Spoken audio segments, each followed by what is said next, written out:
On February 1st, 1776, James Taylor woke up early. It was a big day for him, his wedding day. He headed out to the barn to do his chores, and while he was out there, a phrase kept repeating itself over and over in his mind. He wasn't sure where he'd heard the phrase from.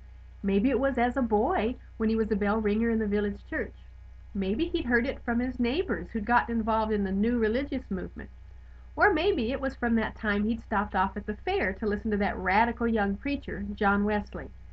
Wherever he'd heard it from, it wouldn't leave his brain. The phrase was, "As for me and my house, we will serve the Lord." It got James thinking about what it was going to mean to him to be a husband and eventually a father. And he knelt down to pray. And in his words, he knelt down a man without God. And as he was praying, God opened eternity to him, and he arose a man born anew. He prayed an awfully long time, and before he knew it, while he was working in the barn, there went the bells from the church announcing the start of his wedding. He ran down the snowy hill down to the valley in order to say "I do" to Betty Johnson. But that day he had also said "I do" to Jesus. Now Betty Johnson hadn't planned on marrying a Methodist. But she soon followed her husband into the revival that was sweeping through Great Britain and Ireland. And James and Betty started their family. He was a stonemason and continued in that profession for many years until he was involved in an accident and had to make a change. James and Betty prayed about what God would have them do next, and both of them felt called into the Methodist ministry. James and Betty Taylor served together as ministers in the Methodist Church for many years, and they raised a family in Christian commitment, a whole new generation of Taylors.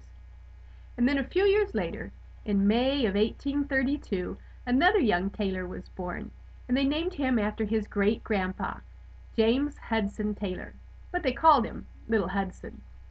And Hudson grew up to be the man who would open inland China to the gospel when founding the famous China Inland Mission.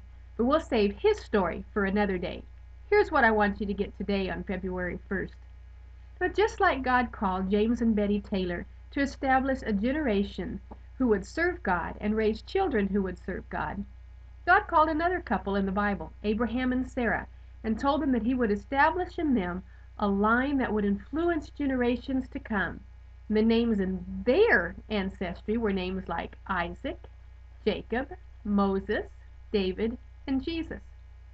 No James and Betty, nor Abraham and Sarah, knew who would follow them in the generations to come, any more than you and I do. But that verse that James couldn't get away from, "As for me and my house, we will serve the Lord," is a verse that we need to look at. God has a plan, not just for us, but for future generations.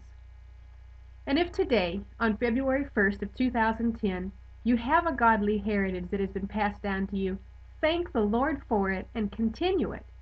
But if you don't, February 1st could be a new day for you, just like it was for James so many years ago. This could be the day that you decide, "As for me and my house, we will serve the Lord." Who knows what God is waiting to do with you and your family today? Have a great one.